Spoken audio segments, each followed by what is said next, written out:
And that's what we're going to do, guys. Sometimes you can't prove that something's true, but you can prove the negation is false. And remember, it's either true or false. So what you're going to do is you're going to write the negation. You're going to try to prove the negation until you find a contradiction, which is why it's called contradiction. If the negation's false, then the original statement must be true, because it's either true or false, okay? So does that make sense to everybody as to why this works? Okay, we'll go through some examples, obviously, and I'll show you the process. The easier of the two methods, but not as powerful, is contraposition. Okay? Guys, what do we know about an original statement and its contrapositive? Negative Q, negative P. Right. So if you have P implies Q, the contrapositive is not Q implies not P, right? Mm-hmm. Didn't we say, correct me if I'm wrong, but a long time ago, didn't we say that the original statement and the contrapositive are logically equivalent? Equivalent, yes. So sometimes we can't prove the original statement, but couldn't we maybe prove the contrapositive? If the contrapositive is true, the original must be true because they're logically equivalent. Okay? So that's what we're going to do by contraposition. And contradiction is true with the inverse then? The negation, not inverse. Okay, Inverse. so inverse and negation are two different things. Okay, because it's not necessarily conditional. Okay, so with contradiction, we need to prove the negation's false. That's what we're going to get at. Okay, so contraposition, write the contrapositive, prove the contrapositive. If contrapositive is true, original's true. Okay, so this guy is very powerful. Okay, I've seen contradiction used many times, even in like middle level mathematics. Okay, so probably at some point, okay, you're probably going to have to use contradiction somewhere. Okay, whether you be math, computer science, engineering, something like that. Okay, so you're going to use it. All right. Let's do a really easy example. Okay, I want to prove that there is no least integer.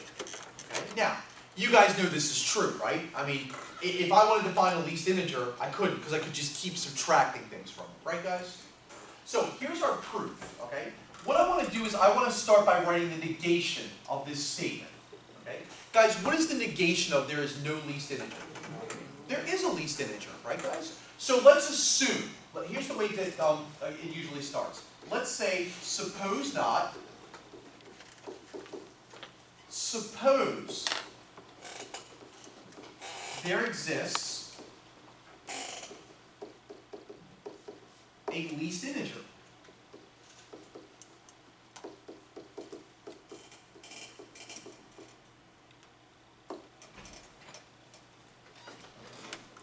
Now, we're not saying it's true, we're saying suppose that it were, because we're going to try to prove this false. Well, guys, if there's a least integer, doesn't it hold some sort of value or hold a variable? Let's call it m for some reason, okay? You can call it p, q, whatever you want, okay? So, let's define the least integer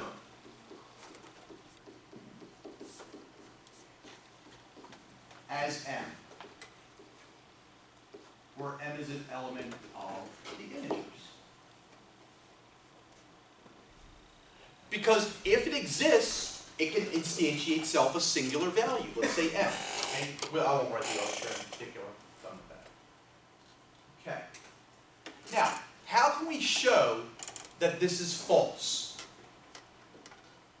So, go ahead, Michelle. n minus 1. Yeah, there has to be some number, n maybe, such that n equals n minus 1, right? So, let's let n be an element of the integers now, such that n equals m minus 1.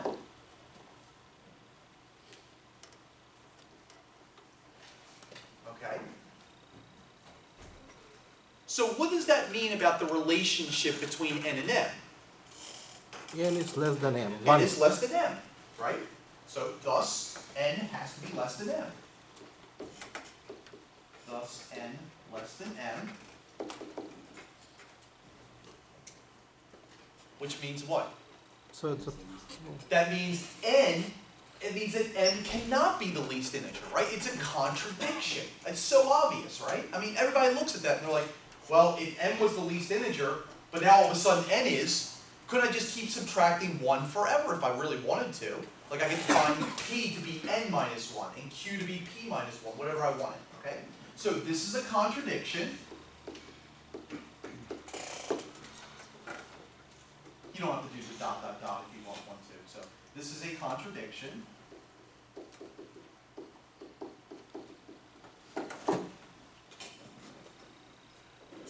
Which means that there is no least integer, right guys? It means that the negation is false, which means that we cannot suppose there's a least integer. So this is a contradiction. The negation is false.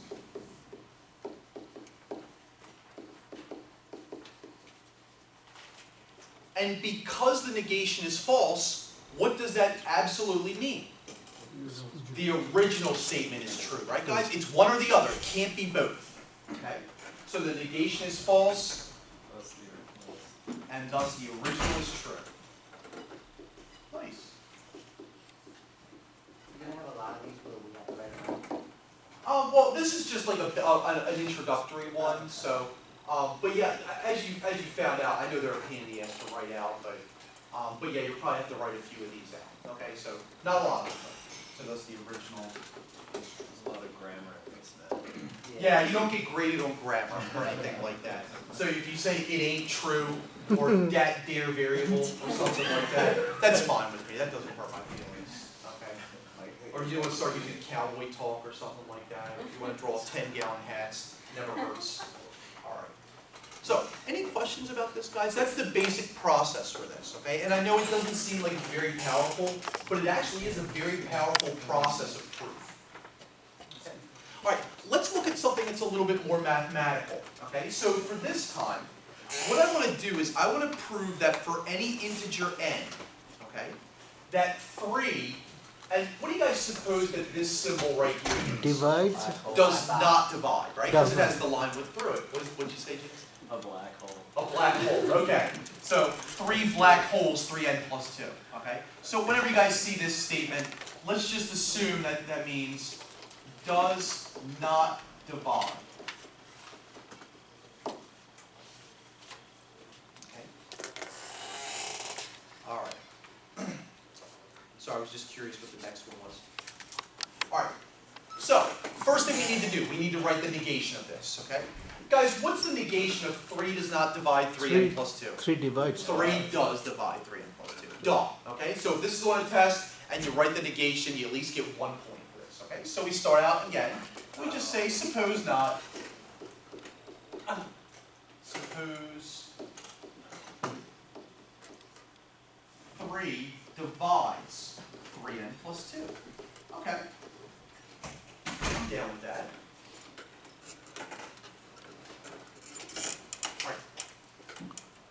Guys, if 3 divides 3n plus 2, what definition can we use? Rhymes with divisibility. Divisibility, right guys? Yeah, divisibility. It's not a word, but I was just trying to prompt it. Okay. So, by definition of divisibility. Don't you have to write that by such that 3 is equal to 3 times 1 or something like that? Well, no, we're not going to do that. Okay, I'll show you what we're going to do in a second. So, by definition of divisibility,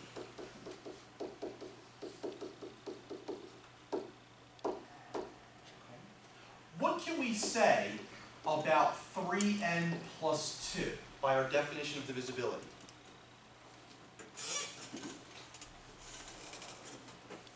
Well, it's divisible by 3, right guys? Mm-hmm. So it has to be equal to 3 times some factor. 3 times some integer, right? Yes. Maybe p.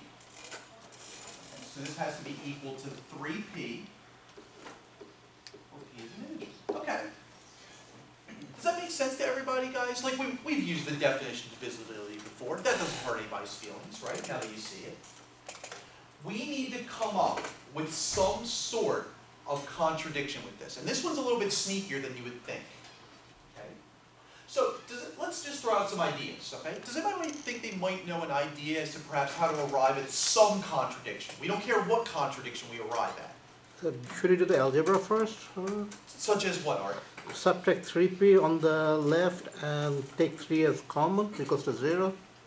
On the right track. So let me do that. Let me take the 3p from both sides. Okay, so 3n minus 3p, okay.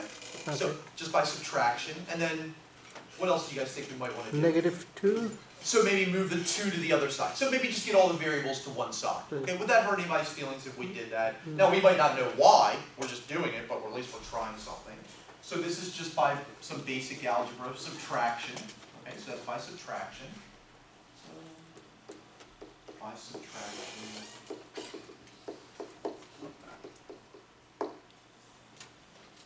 Okay.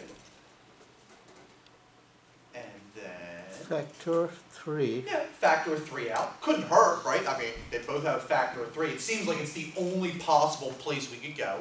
Okay, so let's factor out a 3. N minus p equals minus 2. That's just by GCF if you'd like. And then... Divide by 3. maybe n min- divide both sides by 3. Okay, couldn't hurt. So n minus p equals negative 2/3. Okay, I mean, I'm liking this. This is cool. I don't know if it's right, but it's cool. So it's by division. It's right by that. One more step that we know how to do. No, because it's become irrational, because Oh. closure, anti-closure. So n minus p is a new variable, right guys? Yeah. Because they're both integers. We can use closure. Okay? Closure. Let's just call it m. It doesn't matter. So we get m is equal to negative 2/3 by closure.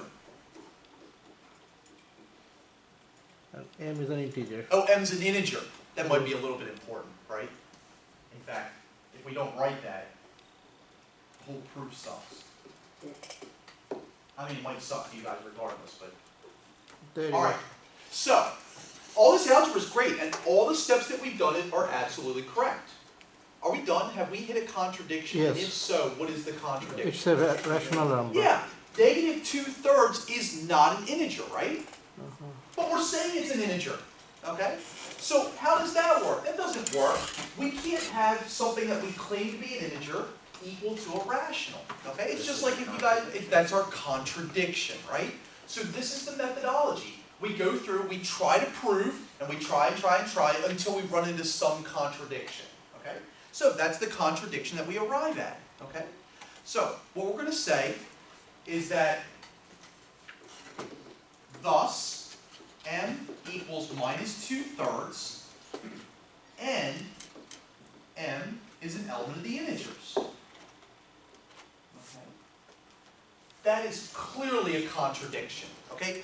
Nobody in this class would believe that negative 2/3 is an integer, okay? So we say this is a contradiction.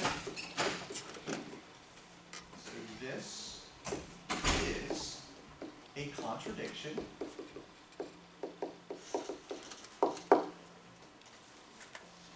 And because it's a contradiction, what can we finally say? Original statement is true. That the original is true because the negation is false. Nicely done, gentlemen. Okay, so this is a contradiction. The negation is false.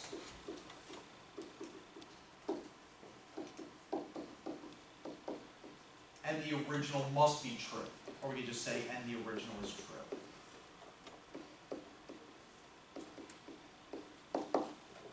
All right. Yeah, some of these are sneaky, okay? Like with even and odds, you just go through and do it. With perfect squares, divisibility, rationals, you just go through and do it. You don't have to be slick about it, okay?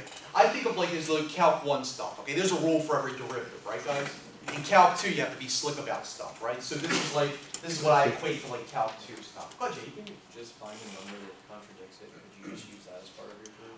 Well, that's only one number though, right? We're trying to prove it true for any possible number, right? So unfortunately, that would be 1 out of an infinite number of values. And how much credit could I give you for 1 out of infinity? Yeah. No. Well, but if you're saying any number fits this, if you find one that doesn't, then you know any number doesn't. It says for all z, 3 does not divide it, okay? So we just have to show it true for any single value. So it's impossible to exhaust, right? Because the only way to prove something this true is to use exhaustion. And unfortunately, you wouldn't want to exhaust this, Oh, right? you're talking about Right. It's true. I was Right. the other way. No. Just prove So it. remember, because if you just prove that, that means you've only shown the negation true for one value, We have to show it true for all values, okay? So, not a bad guess, okay? I like the efficiency method that you were thinking of. So, I don't wanna say lazy, but it's If you, efficient. if you write the negation and you show the negation is false for one value, is that good? Because you're showing the negation is false in one. But we have to show it for all values, right? Because we need to show the original true. Right, but you're stating the negation is true for all values. If you show it's false for one value, then you're showing that the negation itself is false. So Just it for doesn't- that one instance, though. So, and you'd have to show that the negation false for every single instance. If Okay. well, Okay, I so, understand what you're saying, but at the same time, if you're just given the negation and you're saying prove the negation true or false, Mhm. you can prove it false by showing one value that it's not true. Do you see what I mean? I see, because you're thinking of like, you know, when we had the finite domain, okay? So to be, Well, I mean, if you have an infinite domain, you, not. oh no, you it's just true say- if it's a for all statement, okay? Right. But we need to make sure that we're showing it for, maybe there exists or something like that, so. Oh, I get that this shows it false for all. Right, I get that, but if it's stating that it's true for all and you're showing, well, there's one instance that it's not false, well, then it can't be true for all, so you just proved that it's not true for all, so it's false. I think you've only showed it true for that one instance, so. You showed it because- false for that one instance. Well, okay, so what we're saying is, let's say like n is equal to 2. Oh, you're saying because it was a negation and you're showing the negation false for one instance. It's that only- when it's only showing its original true For that one instance, right. So, I was getting to that, so, let me just go ahead and write it out what I was saying, just to make sure. And what you're saying is valid, like, if you can find a counter example, okay? Right. Then, That counterexample is only proving the Right, negation because- false and. because n would have to be congruent to the original, okay? So, I mean, if n equals 2, okay,